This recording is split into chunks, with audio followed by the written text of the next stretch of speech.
Hi, welcome to session one of the eighth topic of the semester titled The Cold War from 1945 to 1991. So once again, we're opening up now a new topic. This is the eighth topic of the semester, and we're now going to move forward in the timeline to look at this global era that dominated U.S. politics, U.S. history, the culture even of the United States is going to be influenced by this new era called the Cold War era, the Cold War, that really spanned, roughly speaking, from the end of the Second World War, 1945, all the way to 1991. By 1991, the Cold War comes to an end. And so this is, again, this is session one of this topic, and we're now going to see a new chapter of U.S. history that is going to dominate the latter portion of the 20th century, really is the Cold War. And in this new development, in this Cold War, the United States is going to be one of the main participants of the Cold War. Is not going to be a nation that is a bystander, a secondary actor that is watching the Cold War unfold, but rather it was the United States, one of the main participants, again, of the Cold War. And so it's important to look at, because it really, again, dominated the national discourse, the conversation when it came to politics. Even all the presidential campaigns were influenced by the Cold War. The direction of the economy was taking as well in the United States, was also dealing with the Cold War to a great length as well. The culture of the United States for those 4 decades, about 4 decades or so, are also going to be impacted or influenced by the Cold War as well. And it is really during the Cold War that the United States is going to now increase its interactions with the outside, in other words. Whereas when we look at, for example, U.S. history in the past, especially the 19th century, the United States was very isolated, if you will. It was on its own. It was trying to form its republic, develop it, the economy and the like. But it was not really interacting, again, with the outside in a significant way. That is beginning to change in the 20th century with the First World War and the Second World War. But the United States, traditionally, it was more inward oriented. But precisely after the Second World War, what we're going to see is more and more interaction again taking place in the international stage by the United States, as the United States is now increasing its associations, let's say, with European countries, forming blocs. Again, there's going to be an alliance of countries from Western Europe. The United States is going to form alliances and so on, and is going to really be dealing with this issue again of the expansion of the Soviet Union. As we'll see in this topic, the Soviet Union is going to be expanding, along with this system, this economic system known as communism, of course. And there's going to be, of course, a competition, if you will, between two systems of thought, two economic philosophies that are going to be competing around the world. And the United States was really leading the way in trying to promote capitalism and democracy around the world. And of course, in this competition, there's going to be increasing interaction with other societies and other civilizations. And we're not going to, in this topic, pay attention to all the interactions that the United States is carrying out or experiencing, but rather just the most important, again, interactions within Europe, but also in Asia, in places like China, Korea, and Vietnam. And so one of the things that we're going to do in this eighth topic is that Since we're now moving into this globalized age again, in which nations are beginning to interact more and more commercially, politically, and so on, financially, and the like, the United States, of course, is precisely moving also towards this globalized world as well. Then it is very essential to pay attention to the outside. So in this topic, that's exactly what we're going to do, is that we're going to pay a significant attention to developments taking place outside of the United States, to understand other societies, to understand other civilizations, to understand their historical, cultural backgrounds as well, in order to understand the encounters, the clashes that the United States is going to have, of course, with those societies. For example, we're going to look at, briefly speaking, Chinese history, Chinese society and civilization, Korean as well, and Vietnamese history as well. And it's very brief, by the way. Okay, it is just trying to understand that region, that culture, that way of life, and how that, those societies were moving towards, let's say, communism, and understand why, again, they were taking that route as well.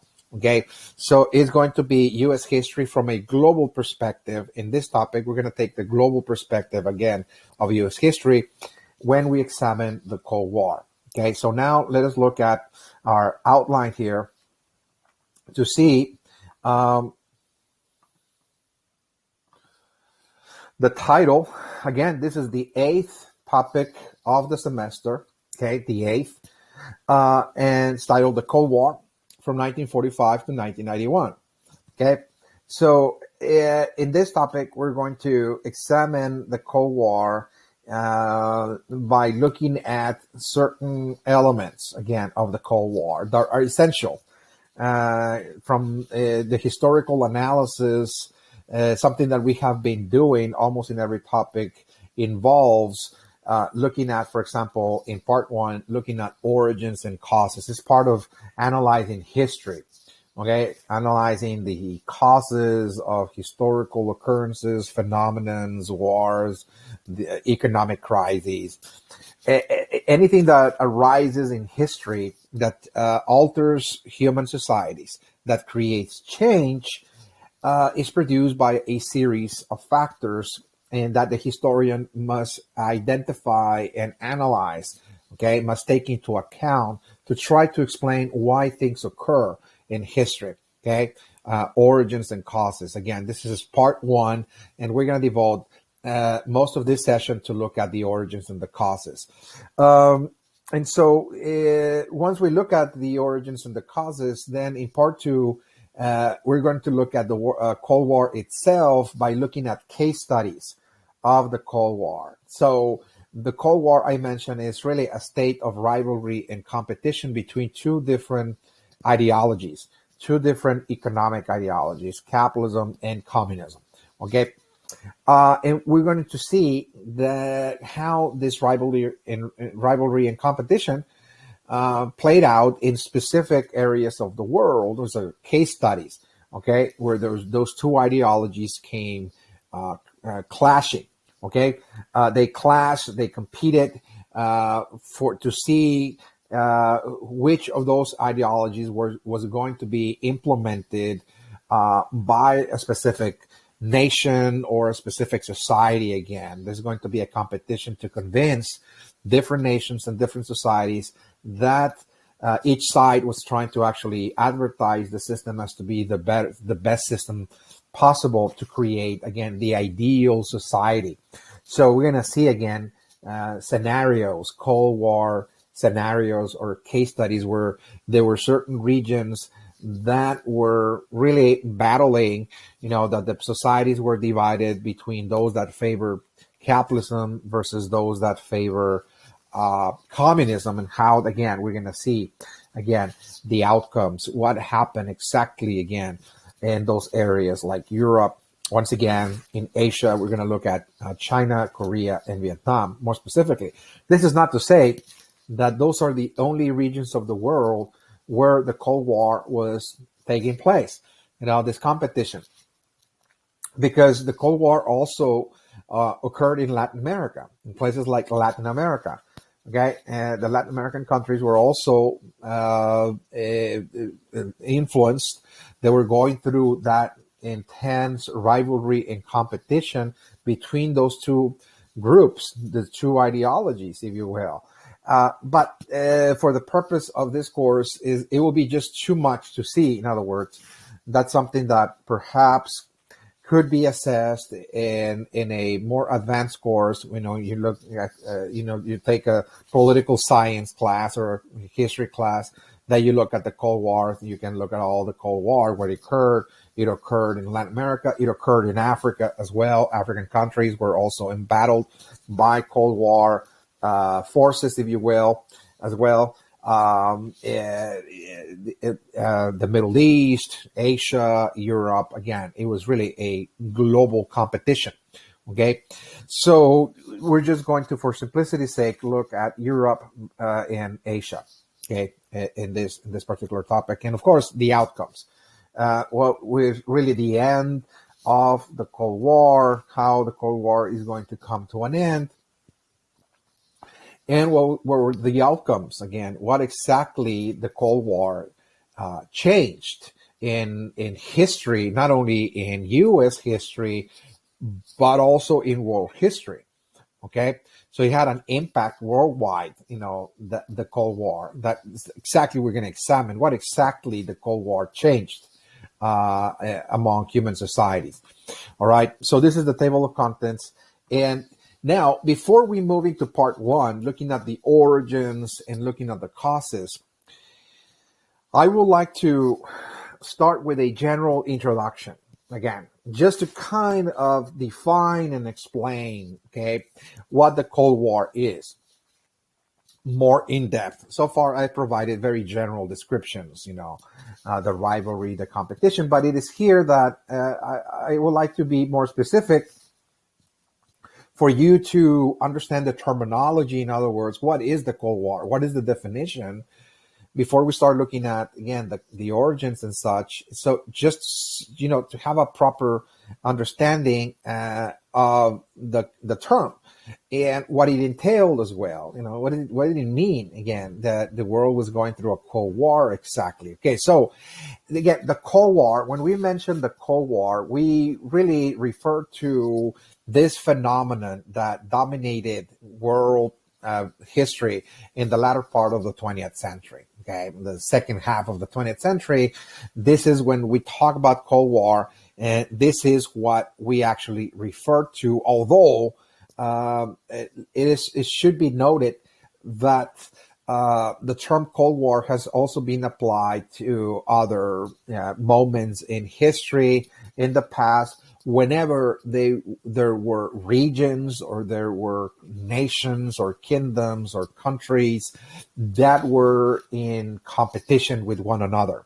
Okay, not that they were waging war, because if they were waging war, then that's really a war. It's called war, simply. Again, when there is combat and when there's confrontation, etc., we just call those wars, in other words. But when the two nations or two societies, two regions, doesn't matter, are not waging war, but rather they distrust each other, they are competing with one another over, supremacy in terms of economic dominance or political dominance or scientific dominance, etc., technological supremacy, whatever the competition might be. That's when we refer to as a Cold War. There's a state of a Cold War that exists. It's just rivalry and competition. That's what it is. But in more practical terms, when we talk about the Cold War, most historians simply accept that what the Cold War actually refers to is, as again, this 20th century competition between two different visions of modernity. That is to say, okay, visions of modernity. So in the 20th century, what happens is that as the 20th century opened up, the leading nations of the world, the industrialized world, in this case, like for example, the United States, Great Britain, France, for example, Germany, Holland, okay, the Western European countries, they were promoting again the idea that the way to live better, happier, with more wealth, with more affluence, with more comforts, was this industrial society that they had created for themselves. You know, what you call industrialization, industrial capitalism, that is to say. Okay.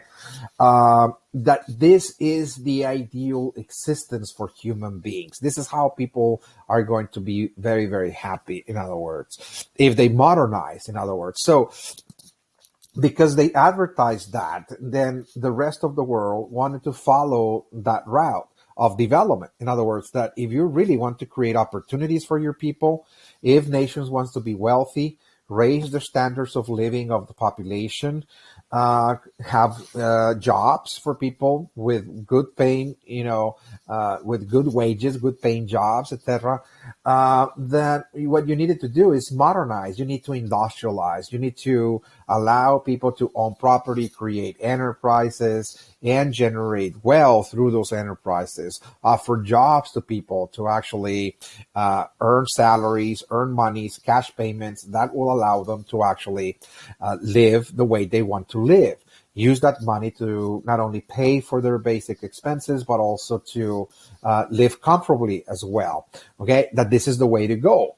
In other words, it's called modernity, that you need to bring a new society, a new industrial society based on industry, based on factories, manufacturing plants, and the like. With new technologies, you need to really invest in new technologies. This is the way of the future, in other words. And of course, there's a host of countries around the world that wanted to follow that path of modernity.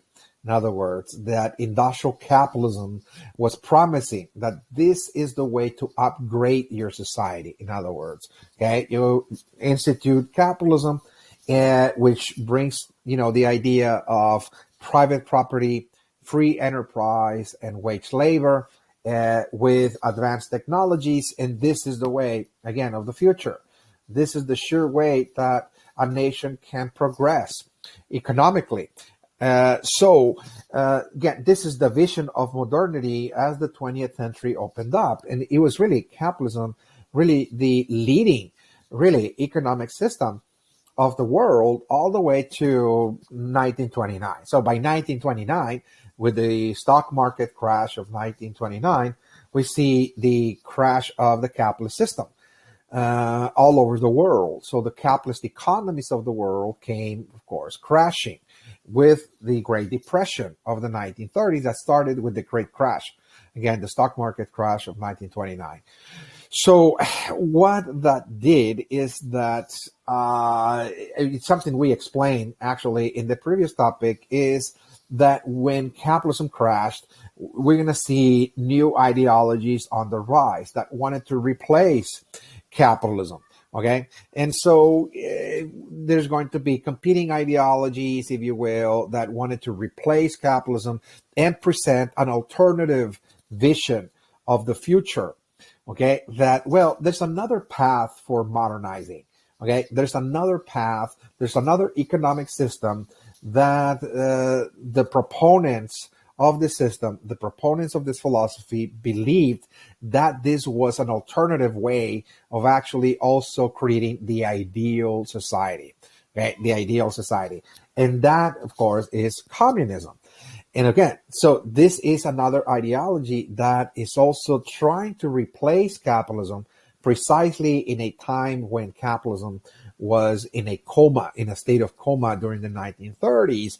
And again, we're going to see that after the Second World War, those two ideologies are going to now compete in the international stage, precisely because during the Second World War, capitalism came back. There was a great comeback again of the capitalist system. It recovered due to the industrial production, again, the wartime production. And now we're going to see, after the Second World War, two really economic systems that were just the only ones that were standing.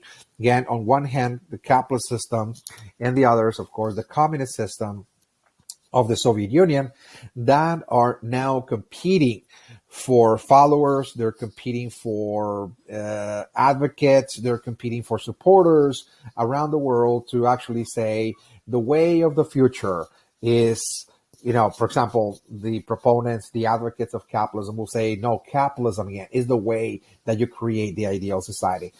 All you need, again, is to have a capitalist system in your country, and you'll see the changes almost, immediately. You're gonna see enterprises, business, jobs, etc.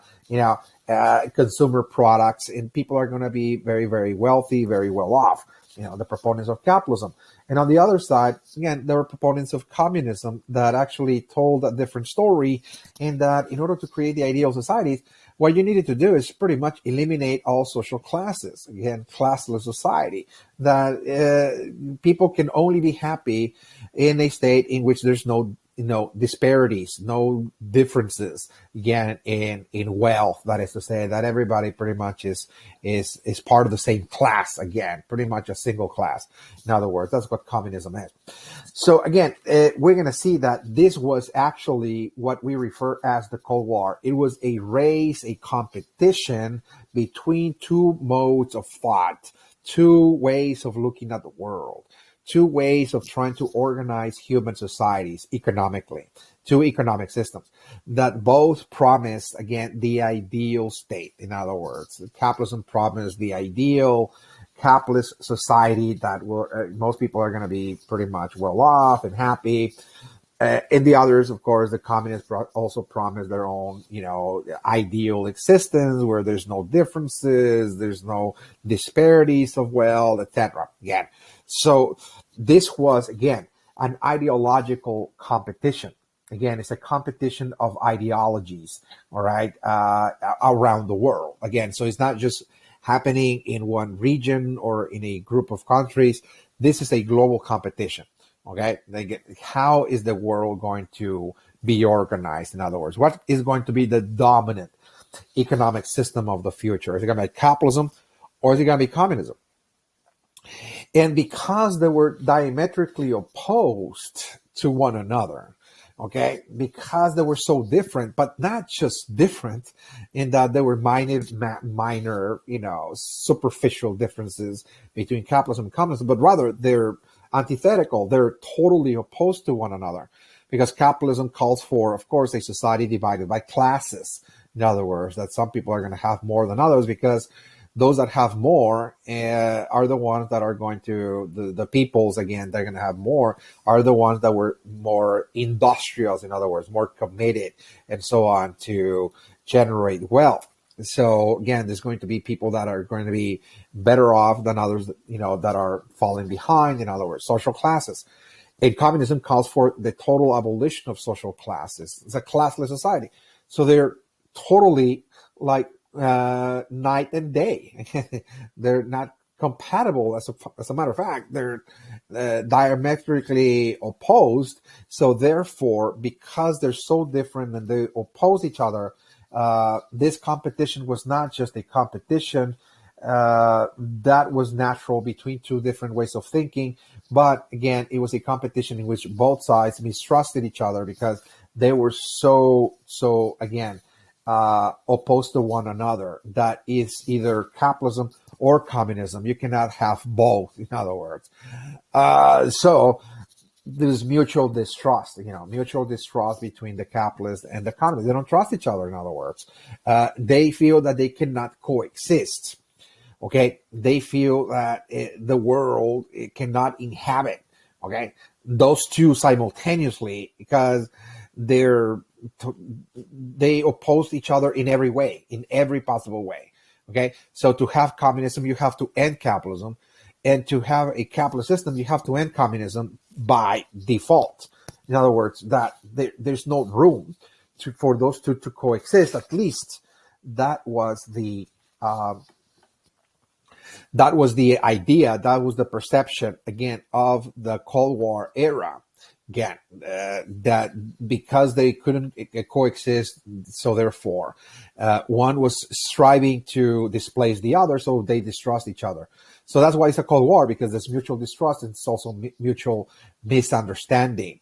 In that, because they're in a state of competition and they don't trust each other, there's not a lot of dialogue taking place between the two sides. So they don't understand each other. In other words, not until really the latter part of the Cold War, there's going to be now a serious attempt by by both sides to come together, sit on a peace table, and trying to kind of understand each other.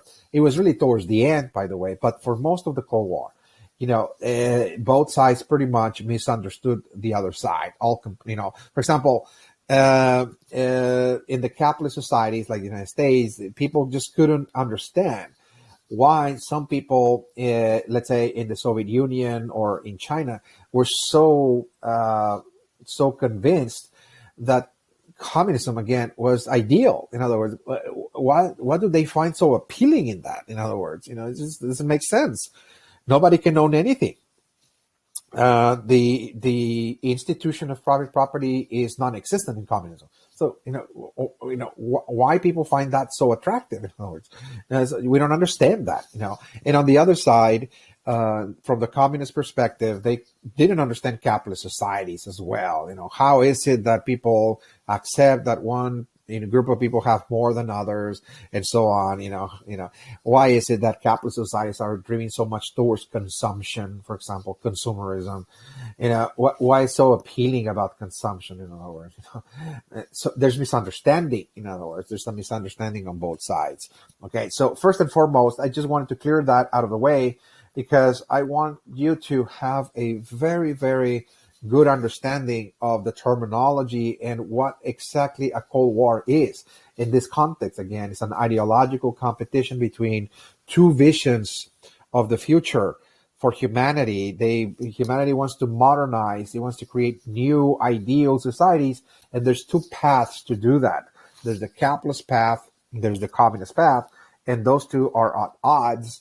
Those two camps, those two sides are competing, okay, in the world, and many regions of the world, by the way, okay, all around the world. All right, so let's look at now part one, the origins and the causes of the Cold War. And there's going to be a series of causes. Now, we're not going to do an exhaustive, analysis of all the causes and origins, just the most important ones that historians of the Cold War, 20th century historians, have identified as to be critical. In other words, that those were actually fundamental causes that brought about the Cold War, this ideological competition. Okay, that we're going to see the emergence of two ideologies competing in the world for converts, for followers, for nations to follow, again, each side. Okay.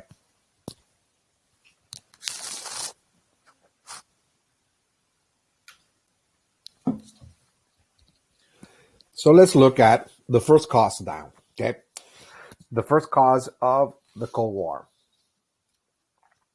And the first cause of the Cold War really goes back to, and this is really the beginning stages, if you will, when capitalism and communism are now rising to the international scene, okay, as really ideologies that are trying to convince the nations of the world that this is the path of the future. Okay, that this is the path of the future. So this is the beginning stages for this ideological competition. And when capitalism and communism are now moving to the international scene to compete, is precisely during World War One. It's as early as World War One. Again, the early origins of the Cold War really go back to World War One itself, to the First World War. Okay, those two ideologies are now really proposing ways to modernize, to build in industries, to build industrial economies, to provide the population with the opportunities for people to live happy, but in very, very different ways. Okay, in very, very extremely different ways. The aspiration of societies around the world is that they want to live better. This human beings by nature, we search happiness, in other words. So as societies, again, that's human beings that live in groups and societies, is likewise human societies also search for a better world. They search for happiness as well. And so now, during World War One, we're going to see that there's going to be two ideologies that are trying to convince the societies, the nations of the world, that there's a path for that. In other words, there's a path to achieve human happiness, and that is in the way you build an economic system. The way you build an economic system, particularly an economic system, but also a political system, is going to determine whether your society is going to attain that state of happiness or not. Okay, that is what this is about. Again, this ideological competition during World War One. Again, we're talking about, roughly speaking, between 1917 and 1919. That this early stages of this competition is beginning to arise. Again, it's beginning. Again, this the emergence of two opposing visions of modernity for the future, and again, the First World War. So, how does this occur? All right, so it's something we examine quite thoroughly, by the way, when we're looking at World War One. And I'm not going to repeat everything here, but rather just rescue, important parts of that lecture. So just to remind you again of something that was so essential during the First World War, and that is when the United States came into the war. Now, in 1917, we mentioned that the president of the United States during this time was Woodrow Wilson, and he was considered a progressive president. He was part of this era. He was a product of his own time. And this is the progressive era, by the way, in U.S. history. So his politics, his philosophy was considered also progressive to a certain extent. Okay. And so during the First World War, when the United States comes in, Woodrow Wilson was trying to convince the nations of Europe to stop the war, even though the United States was participating. But nonetheless, what Woodrow Wilson was attempting to do is pretty much try to get the Europeans that were fighting each other to sit on a peace table to end the war and try to create a peace treaty in which nobody was going to be punished, etc. That's exactly what he was attempting to do. But also, what he was also attempting to do is promote in Europe, among the leaders of Europe, again, a system that was not necessarily a system that the nations of Europe, again, accepted or that they were living under, except with very few exceptions. Only France and Great Britain, again, were nations that had built those kinds of systems, such as, again, democracy, for example. So Woodrow Wilson was trying to promote democracy in Europe, okay? And not only in Europe, but literally around the world. He's going to become a voice, if you will, for a system that Woodrow Wilson really believed that was going to be the political system that was going to bring a better world. In other words, he was really promoting what's called a democratic world. In other words, telling the Europeans that really what we recommend, what we advise to you, is that you're going to create a better society if you create a democratic system of government. In other words, what you need is democracy, because when you look all over Europe, people are still living under monarchies for the most part, with notable exceptions. like Great Britain and France, for example, are no longer living under the rule of a monarch. They have already representative form of governments. They have constitutions, bills of rights. They have political parties. They have elections and the like. So this is what Woodrow Wilson was suggesting, that what you need is really to move towards democracy, in other words, okay, a democratic world. And you're going to create a better society for yourself. And as a matter of fact, he identified the lack of democracy in Europe for this war that was actually occurring. It was called the First World War, or the Great War. He said one of the reasons, again, why you're at war is because you're still governed by monarchs, because you're still governed by monarchs. Whenever a monarch actually decides to declare war or drags, again, the nation towards war, people follow, in other words, so people are not taken into account, in those decisions. So why not just build a representative form of government? Again, so first and foremost, what he's actually suggesting is you need democracy, to solve the problems that led to this war that you're fighting.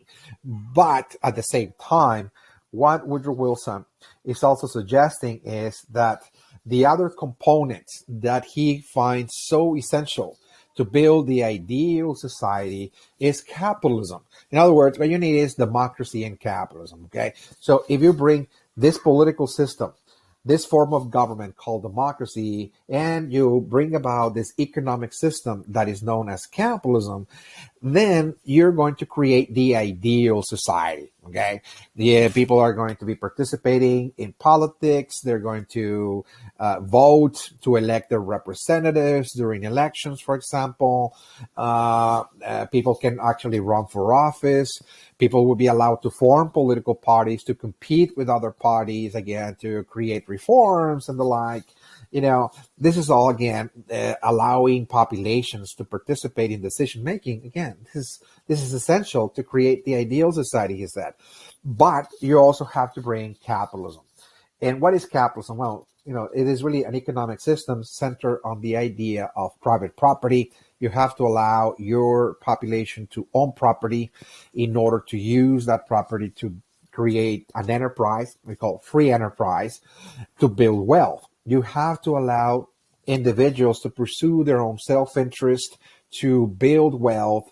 And the way to do it is allow them to own property, because through that property, they're going to generate a business, an enterprise, an industry, a factory, whatever it is, in order to produce products for the market, in order to actually produce manufactured goods that people require and demand, and make money in the process, of course, and allow people also to earn wages. In other words, that there will be people that do not have,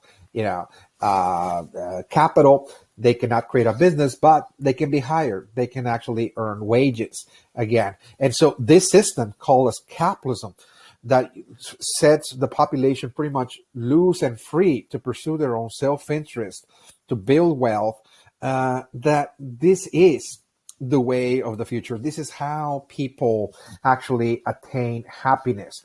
Okay. This is what, again, Woodrow Wilson is advertising, to the Europeans, but he's also advertising that system to the rest of the world. So this is not just a message directed to the European societies, but rather Woodrow Wilson will become a voice again for the world, saying, if you are a nation anywhere around the world that is trying to modernize, okay, trying to create the ideal existence, well, what you need is to bring about a new political system that we call democracy. This is what you need. And an economic system known as capitalism that will allow people to own property and build wealth, free enterprise, and of course, allow people to work for wages as well, to earn their living.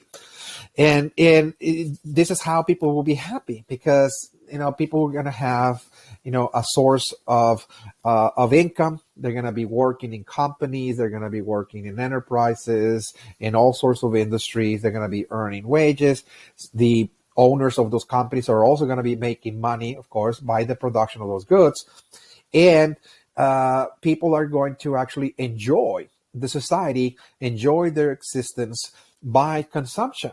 That the way people are going to actually achieve happiness is by consumerism. They're going to consume the products that the industries manufacture, and this is going to actually be a source of enjoyment, pleasure, fulfillment, in other words, for the population. This is the way of the future. They're deciding, who is going to be their leaders. They're electing them and so on. They're participating in politics, and they're earning money. They're creating wealth, and they're consuming products as well. This is the ideal existence. Okay, so at this point, at this juncture, it is extremely important, to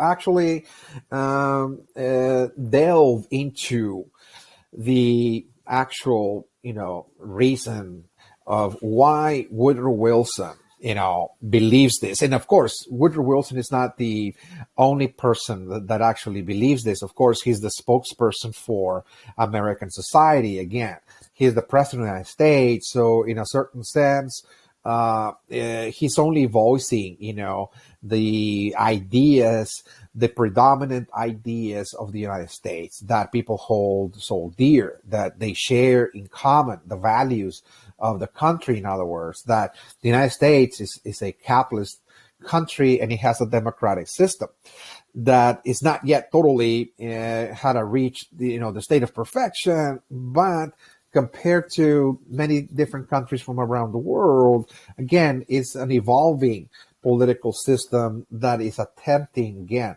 to provide more and more representation, allow the participation and more people in the political process. Again, it's called democracy. And of course, it has a large middle class. Again, so the United States is also, again, very well known for having given rise to a middle class, in other words, whereas the rest of the nations of the world, with very few exceptions, are still not yet developed a middle class, in other words, okay? There's only a landowning class, again, and of course the rest of the population. There's two social classes, literally, around the world, with very few exceptions, of course. The industrialized countries have a middle class. So the question is, why is Woodrow Wilson advertising capitalism? Why is there this belief that this is the way of the future? In other words, this is how nations attain happiness. And the reason why is because capitalist societies like the United States, believe so much that this is the ideal society. Okay, that all you need, again, is really have a capitalist system and a democratic system, because look, this has worked for us, in other words, so it should work for everybody else. Why Americans think this way is because the experience of the United States, the historical experience, had shaped people's ideas of the world, to actually think that way.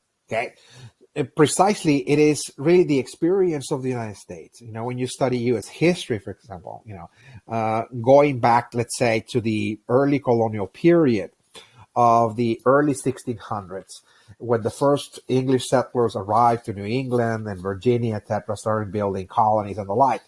Ever since that time, what the settlers found, the English settlers, is that they found a lot of land. In North America, land, of course, that was, inhabited by Native Americans. It is true. This is undeniable. But what they found is that this was a gigantic continent, a landmass, in which there was really, nature had blessed this country or this territory that they found, or they were coming into, with an overabundance of resources. That is to say, they were coming into a continent in which the geography, nature, provided the colonists and all the people that live here, by the way, whether there was the European colonists or the Native Americans, with a lot of land. There's plenty of land, very fertile soil, rich soil, plenty of rivers. Okay, there were forests. For lumber, for example, if people needed wood or lumber for anything, for shipbuilding, for wood, for fuel, you name it, to build houses, for building decks or ports, you name it. There's rich resources here. Okay, and of course, a lot of land for agriculture. For plantations, for farming, you name it. So their experience of the world, their experience of life, ever since the beginning of the United States in the colonial period, is that life really is really abundant. Okay, their experience of life is that nature, okay, has an overabundance of wealth, an overabundance of resources. That all you needed to do is put yourself to work and trying to create an enterprise, try to engage in some form of trade or occupation in which you're going to extract the resources that are in your environment and actually transform those into products in order to sell them on the market. And that's your success, because the environment is providing everything you need. All the wealth, all the raw materials are here. You want land? There's land. Okay, there's plenty of fish in the eastern seaboard. So if you want to engage in a fishing expedition, have a fishing industry, etc., you can actually do that. Of course, you have to work at it. In other words, you can engage in trade of all kinds.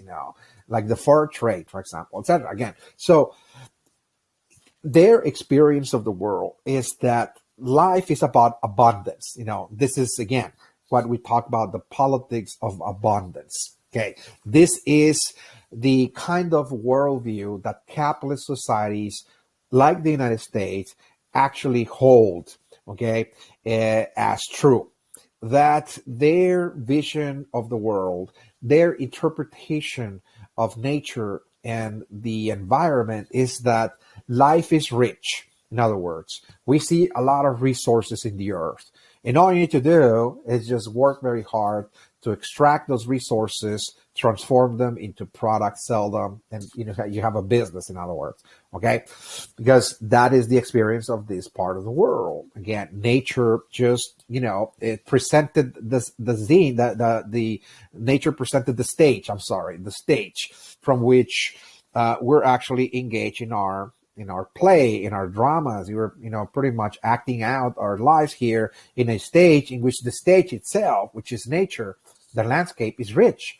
So, of course, the reason why the United States became a capitalist society was because of geography. Okay, because of the overabundance of resources that were already here.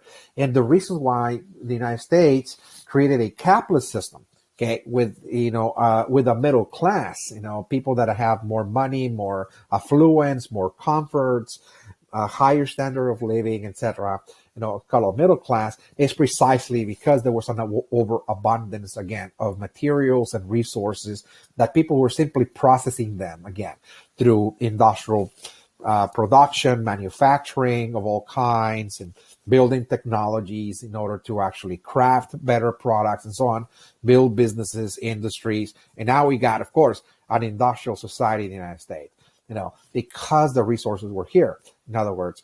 And of course, this middle class, of course, is a middle class that is trying to build the ideal society, okay? That the ideal society is one in which most people are going to become part of the middle class. That this is what we're striving for in the United States. We're going to have the largest middle class again in the world. Okay, the largest middle class in which the way people are going to achieve happiness is to do the consumption of goods and services. What's called the consumer paradise.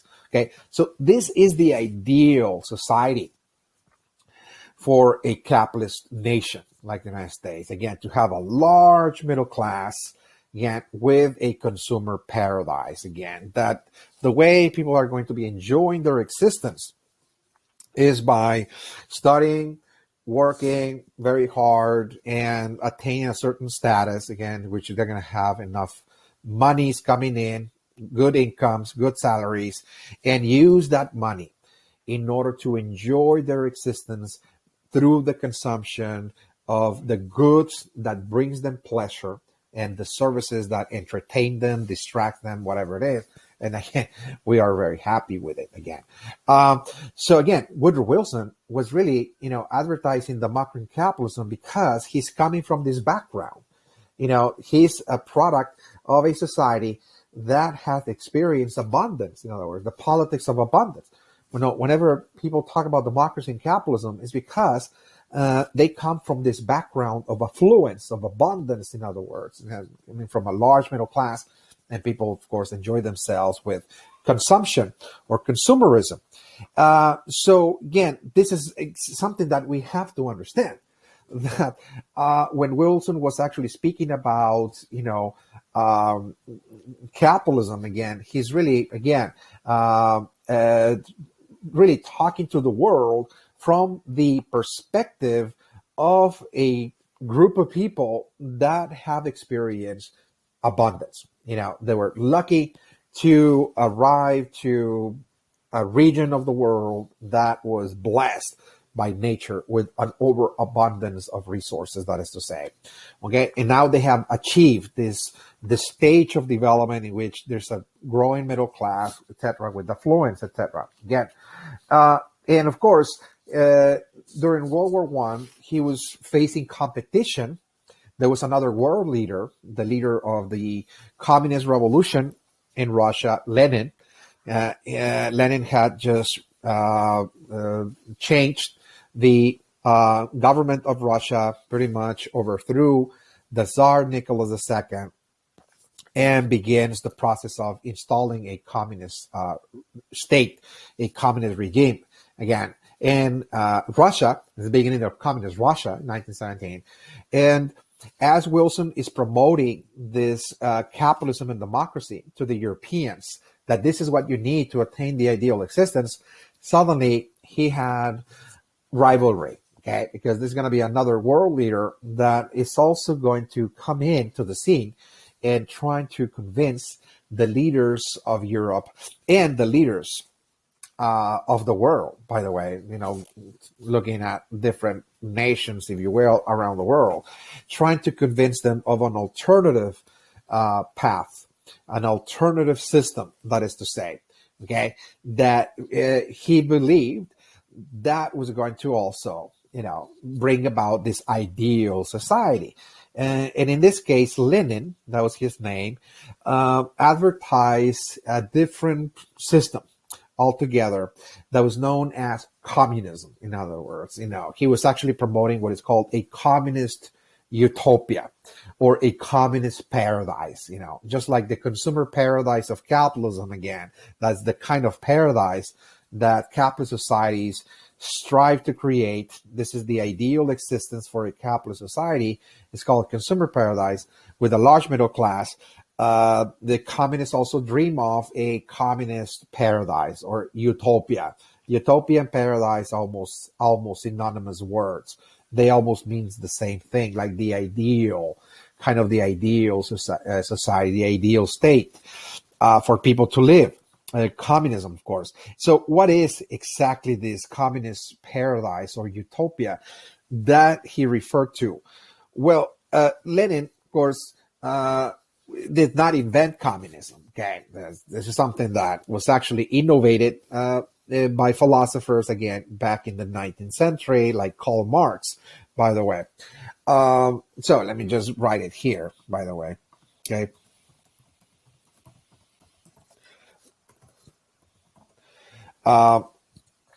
So Lenin borrowed those ideas from Karl Marx, who lived in the mid-19th century, by the way.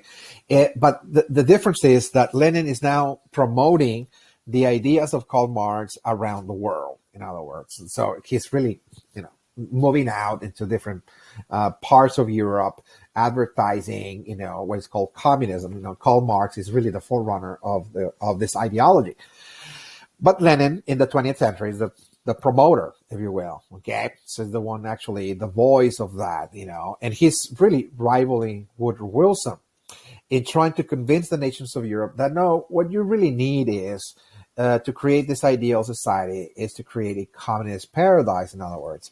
So what is then, this communist paradise? So this communist paradise, according to Karl Marx and Lenin, again, is a society in which there is no social classes, in other words. It's a classless society. Okay, so first and foremost, the economic system is one in which uh, there's no private property. Okay, so nobody can own any property because the second that you allow people to own property, obviously some individuals are going to own property and others won't. Okay, and that in itself is going to create social classes. Okay, those that own property are going to have more than those that don't. In other words, there is social classes created there. Okay, some people have wealth, others don't, and so on. Okay, so just by definition, in other words. Okay, so even the institution itself of private property is going to start really creating disparities of wealth, if you will. Okay, disparities. So again, what communism actually calls for is just the elimination of private property, because when you eliminate private property, nobody can own anything. Then again, there's no classes. In other words, by default, you eliminate social classes because the communists actually fantasize again of a classless society. Again, this is again a kind of world that they imagine that could potentially exist, in which there's no distinctions, there's no classes, there's no working class, there's no middle class, there's no upper class, etc. Again, so first and foremost, an economic system that eliminates social classes by eliminating private property. So again, nobody can actually own anything. Nobody can own land. Nobody can own their own business or a shop or a factory. Nobody owns anything, in other words. Okay. So, of course, from the perspective of capitalist societies, this is not very enticing, because if nobody can own anything, then what's the purpose again? Nothing can be accomplished because nobody can own anything, in other words. Okay. Not even their own business.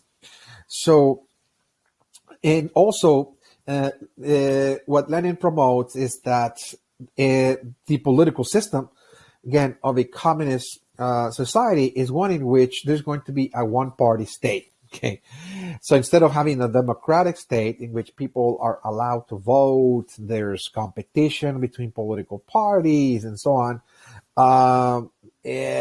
No, you just eliminate all of that. You have just one party. That this the only legal party to exist, which is the Communist Party, and the leader of the party is going to be the ruler. Okay, in other words, it's like a dictator. In other words, okay, it's a one-party state. Okay, it's ruled. The political system again is one in which the party is actually in control of the state. All the decisions are made by that party. Okay, so people are not really engaged in elections and etc. Voting, etc. Not in a communist, not in a communist paradise. Just one party. All right, and so because there's no private property, okay, and there's no social classes, so therefore there's no social mobility. Social mobility means that people can move in a ladder up and down depending on their work and effort. So the more you work, and under capitalism, at least again, this is how capitalism is supposed to function: is that the more you work, the more you discipline yourself, the more commitment, the more focused you are, the more you're going to be moving upward. Now, how far you're going to be moving upward? Well, again, that's debatable, but there's a possibility of you changing your social standing. Okay, you can be born in any situation, and you can either move up or down depending on the individual. That is to say, it's called mobility, social mobility. Okay, maybe you were born in a situation where your family didn't own any property, but later on in life you went to school, you got educated, you received grants, etc., scholarships. You graduated, and suddenly you end up in a good paying job. You move upward. Okay, and that's an example. or you own your own business, etc. Okay, so there's no social mobility under communism. In other words, there's nothing to really own, so therefore nothing to accomplish, economically speaking. Okay, so the question is, once again, and we have to ask this question the same way that we were trying to analyze Wilson's um, ideas again of democracy and capitalism. Why is it that some societies believe in capitalism and democracy? Is because they come from a background in which that they experience abundance in the environment, in the landscape, etc. So the question is, why is it that Lenin thinks this way, and the followers of communism again are going to think this way? Why is it so appealing? In other words, for the advocates, the sympathizers of communism, why is it so appealing again to actually follow an ideology that nothing gets accomplished, economically? There's nothing to own. Nobody owns anything, in other words. Okay, so why is it so appealing? Is because when you examine the background of communist societies, like, for example, Russia, okay, and we're going to be looking at China, Korea, Vietnam, etc. Why they found communism so appealing is because their experience of the world was different from the experience, let's say, of capitalist societies like the United States, in which the population of those nations, okay, for example, Russia, okay, for hundreds of years have experienced scarcity. So their main ideas of life, their ideas of nature, is that there's not an overabundance of resources, okay, that they interpret life this way. They think that there's scarcity in the world. There's not enough, in other words, resources, there's not enough wealth, there's not enough land, there's not enough food for everybody. Okay, they come not from a place of abundance, but from scarcity. Okay, so that's why they find communism so appealing, because, by the way, for hundreds of years, if not for thousands of years, okay, that they have experienced scarcity, that to the point that when somebody comes along and says, well, nobody's going to own anything, and we're just going to guarantee that people have just the basic, elements for survival, okay, that people have something to eat, etc. So basic, in other words, whatever is basic to sustain life. Well, they found that so appealing because that's their experience of the world. So that was just, again, an ideology that promised survival. Okay, survival, in other words, is survival mode of thinking about the economy just to survive, in other words, to make sure to guarantee the survival of the population. Okay, so again, under a communist paradise, okay, like Lenin was suggesting, coming from this idea of scarcity, what the state promises, what the Communist Party actually promises to people, again, is simply that the state is going to manage the economy. That's why they call for a one-party state. The Communist Party is going to be in control of the state because the Communist Party is going to manage the economy in a way that is going to manage the resources to just provide the basic needs, the most essential, vital needs to sustain life, in other words, okay? So state management of resources, again, they're going to actually allocate whatever scarce resources are available, and they're going to simply distribute those resources evenly, quote unquote. It's not going to be totally even, by the way, okay? It never was. But again, the theory is that they're going to just allocate whatever scarce resources are in the region, in the environment, whether it's land or food production and the like, and just make sure that everybody will have a loaf of bread, in other words, okay, a piece of bread and, a place to live, etc. Again, pretty basic, Okay, so the communists were not that fond of consumption. Okay, this idea of consumerism, in other words, this consumer paradise, they don't understand it. They don't understand it because for them, they just don't have the resources to create that kind of consumer economy. Okay, so where's all the products are going to come from? If we're supposed to enjoy ourselves with consumerism, okay, so where are those resources going to come from? In order to provide all people with products where they can actually entertain themselves and be happy. Where's all this going to come from? Because when they look around, for example, Russia is not wealthy necessarily in terms of resources. There's only certain regions where you can actually grow crops and farm. Okay, for example, Russia, because of its geography, can only engage in agricultural production during, let's say, early spring and midsummer. There's a short window of opportunity for the Russian peasantry to actually produce food because the remaining part of the year is too cold. Okay, it has long winters that span over 6 months. So they only have about 4, perhaps even 6 months to make sure that they plant seed and that they actually have one harvest, just one yield per year. Whereas, for example, when you look at the United States, farmers, because of the geography of the United States, can actually have 2 or perhaps even 3 yields per year. Crops, they're growing crops all year long because the geography, the climate is different. It's not like Russia, for example.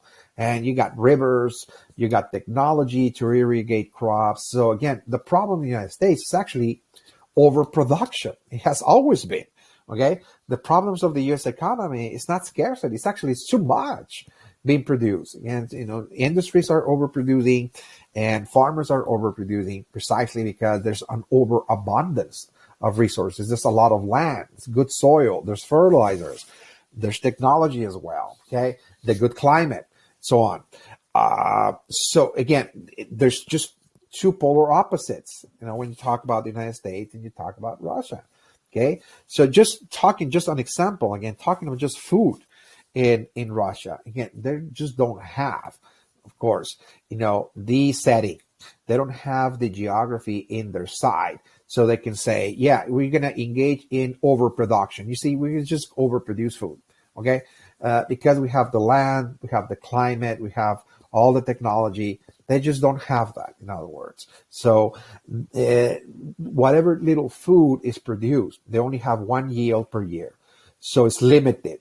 So whatever food is produced, what the Communist Party is going to do is simply allocate, okay, whatever that, the population require. They're going to allocate the crops, the food that is limited, just to make sure that everybody, for example, has something to eat. Okay, so it's more as a survival type of an economic system. It's a survival strategy. I just call communism a survival strategy. Okay, those are societies that are in survival mode, either because they live in a place that is overpopulated, and so there's not enough, again, food. There's not enough resources to create wealth and to feed everybody, or they just live in a place in which the geography is against them in terms of it's too cold, long winters, and there's only a very narrow window of opportunity for them to make sure that they are going to actually grow crops in 4 months, for example. One yield is very limited. And if that fails, imagine if you only have one opportunity, one yield per year, and if you fail that year, that's going to create starvation. Okay, people are going to starve because they're going to have to wait until the following year just to wait to see if they're going to actually be successful in growing crops. Okay, so this is very important. Again, that yes, it's true. We're going to have two visions of modernity moving forward, beginning here in World War One, that are presenting two different ways of thinking about the economy. But those are not just ideology that people suddenly just formulated on their own in a vacuum. Those are ideologies that are coming from different historical experiences. One is the American experience that's experience abundance, and the other one is the Russian experience that experience scarcity. So therefore, they're pretty much talking to the world.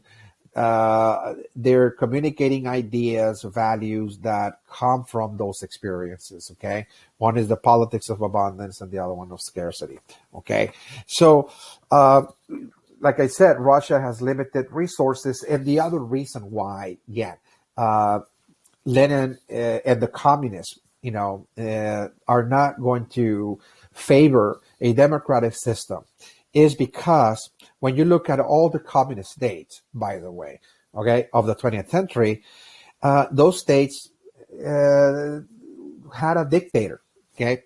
Those were actually like Russia, for example, the one party state in Russia, or communist China, or Vietnam, or Korea. Those societies have never developed a democratic system, have never experienced one. To the contrary, those were societies that have always been governed by kings, by monarchies, in other words.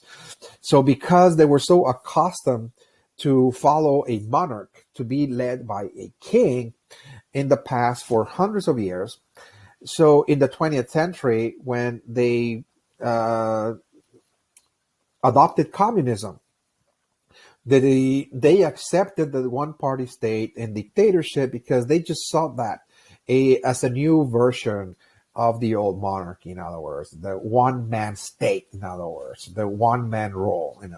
The old monarchy now in a new form, and that is again a communist dictator. That is to say, so the dictators were really playing a role before the populations. That was the role that kings played in the past again. So it was just, a transition in the 20th century. We're going to see that Russia, China, Korea, Vietnam, for example, the ones that we're going to examine here, those were monarchical societies, per excellence, that have had monarchies for hundreds or thousands of years, that they simply transform their states into a dictatorship again, a communist dictatorship as well. Okay, so this is extremely significant again to note, as we examine, okay, the first cause for the Cold War is a very in-depth analysis, if you will, but it's very useful because otherwise we're not going to understand, the 20th century. Why is it that there's going to be a global competition?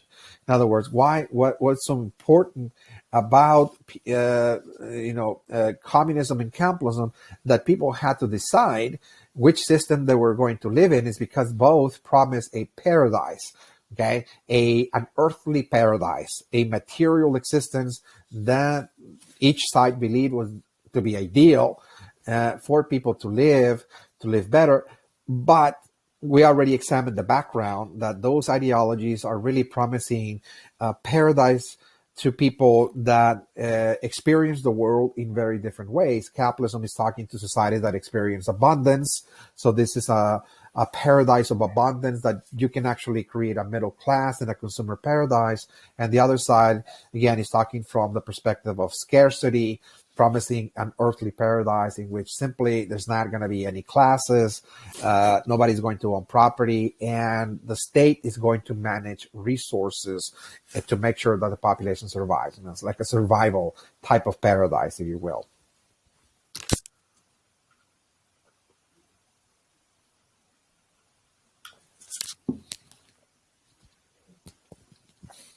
Now, that's the first one, again, factor leading to the Cold War. But there's a rivalry between Lenin and Wilson, again, during the First World War.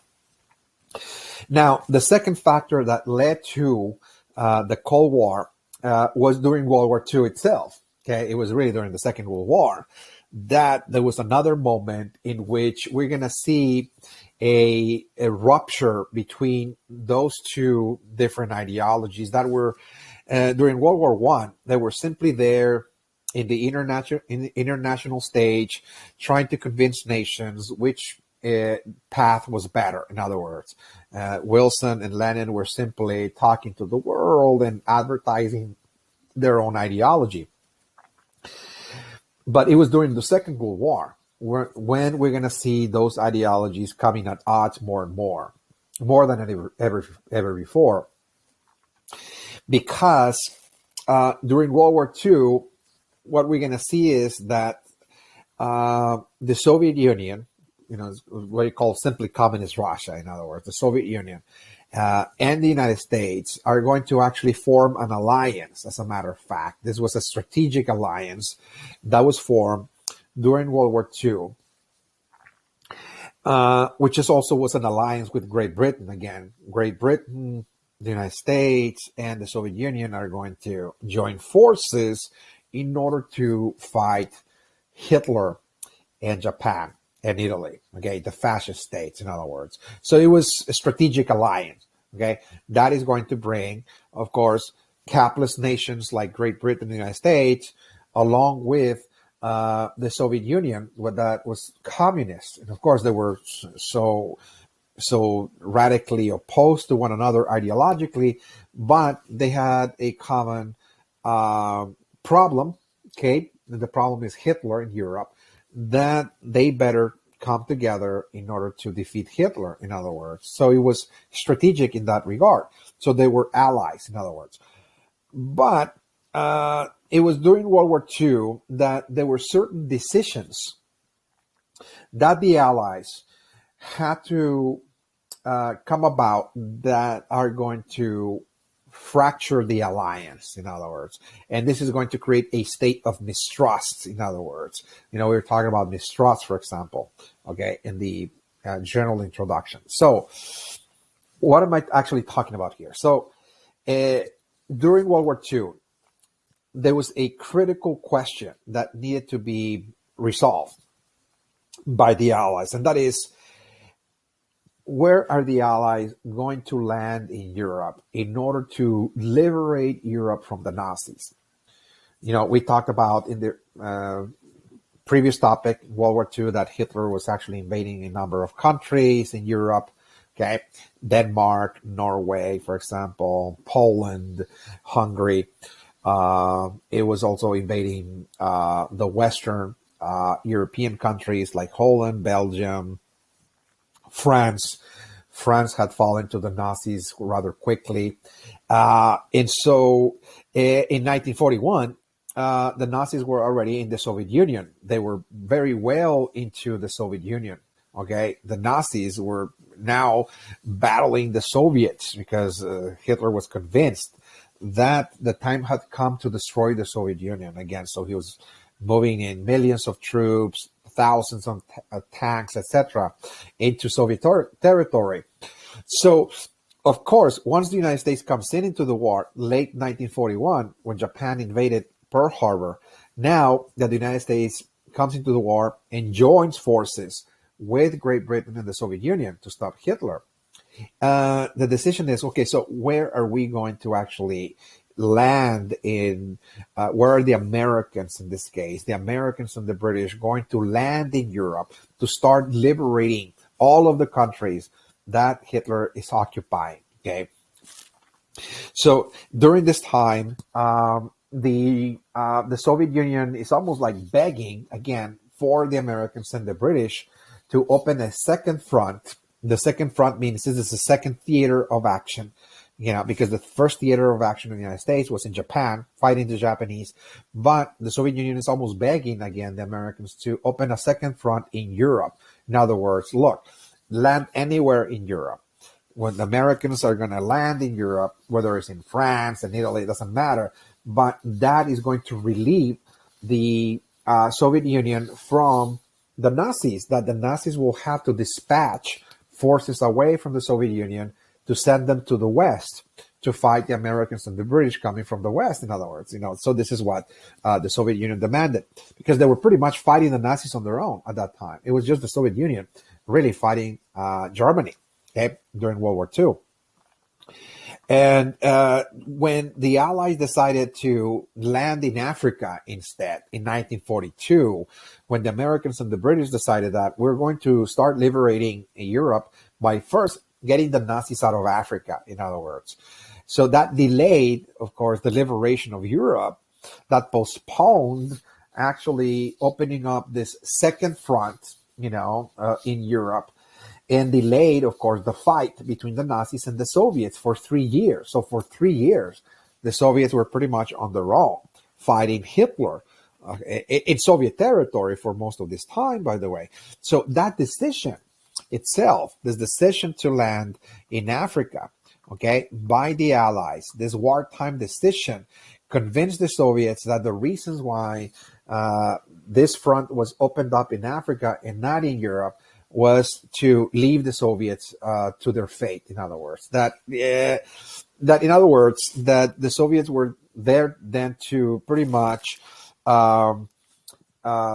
sacrifice, in other words, their economy, their soldiers, to stop Hitler on their own without any help. So that really, again, created a state of distrust. The Soviets are going to start mistrusting, of course, the Allies, the British and the Americans, of course, because they felt that they were forsaken. In other words, you left us alone and to fight Hitler. And, there were heavy losses. The Soviets lost millions and millions of lives at the hands of the Nazis, by the way. And of course, this, created a grudge, okay, among the Soviet leadership. There's this state of resentment, if you will, that they feel about this decision, that this is going to start now creating a rift in the alliance. In other words, is going to have a rupture at that point, even though they're not really, again, totally ending the alliance. But that decision, again, to land in Africa and not in Europe is going to lead to a rift, by the way. Okay, so this is extremely important as we move forward, again, in our discussion of the Cold War. Now, rather quickly, again, the third reason that led to the Cold War was, again, conflicting visions for the reconstruction of Europe after the war. Okay, because at some point, once World War II will come to an end, the next decision by the Allies is, okay, so we're going to rebuild Europe. Okay, we're going to rebuild Europe, but the question is, how are we going to rebuild it? Okay, are we going to rebuild the economies of Europe the way they existed in the past? In other words, is it going to be capitalism? Are they going to have a democratic system of government? Or how is it? Are we going to actually, rebuild, Europe? And it is precisely, again, that the Allies, the leaders of those three nations, the leader of the United States, the leader of Great Britain, and the Soviet Union, are going to start now talking about, even before the end of the war, they're meeting at Yalta. They're called the Big Three. Again, that is FDR, Winston Churchill, and Stalin. The Big Three, they're called. They're going to hold meetings, and that is prior, again, to the end of World War II, to start really discussing the future of Europe. In other words, look, it is just a matter of time when we're going to defeat Germany. In other words, Germany is about to be defeated. So let's start talking about the reconstruction, the process of reconstruction, rebuilding the European world, in other words, because it's shattered. This has been shattered from the First World War, the Great Depression in between, and now this new war. Europe is devastated. So we need to rebuild it, in other words. But how exactly are we going to rebuild Europe? So it is precisely here that there's going to be significant disagreement, okay, between the Americans, along with the British, and the ideas of Stalin, the Soviet Union. There's going to be discrepancies as to how the Allies are attempting to rebuild Europe. Because what the United States and Great Britain actually suggest is that they would like to see a Europe being rebuilt in which the Europeans are going to create, again, a more integrated economic system in which they're going to open their borders for the free flow of goods. In other words, they want open borders and free trade. In other words, they want to allow the Europeans now to collaborate with one another instead of competing with one another, they want, an integrated economic system that they're going to actually trade more freely with one another instead of competing, instead of holding on to resources and denying the assistance to other countries, that they're going to start now trading more, in other words, so to allow them to recover. So those nations that have mineral resources like coal, iron ore, etc., but don't have enough food, might want to trade those resources with nations that have food but don't have energy, and so on. More cooperation, more trade, more planning, if you will. Okay, and of course, allow the Europeans to trade freely with the rest of the world. And of course, the United States wants to continue the system of free trade in Europe. The Europeans are consumers of American products, of course. So the United States will also like to see this trade continue as it was in the past, in other words, to be able to actually import products into Europe as well. Okay, so this is what the United States proposes, kind of rebuild the capitalist system, but better. In other words, to more integrated, based on more cooperation, more free trade taking place between them, open borders, and the like. The Soviet Union is actually proposing quite the opposite, in other words. So what the Soviet Union suggests, and it's because what the Soviet Union aspires is to spread communism, of course, in Europe. So what the Soviet Union wants is actually close the doors of Europe for U.S. trade. Now, they don't announce it that way immediately, but the implication is, if you want closed borders, of course, to have a European region that is not going to be allowed to trade, let's say, with the United States, because you're going to have closed borders. And that will imply that the United States is not going to have a market, of course, in Europe. Okay, so that is going to, by default, push the European economies away from capitalism, because the Soviet Union is going to have more and more influence.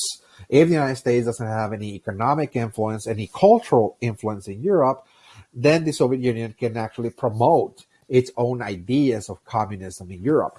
For example, if Europeans cannot import, let's say, American technologies like televisions, for example. Okay, this is Americans, of course, they manufacture televisions, TVs, for example, TV sets that are sold in Europe.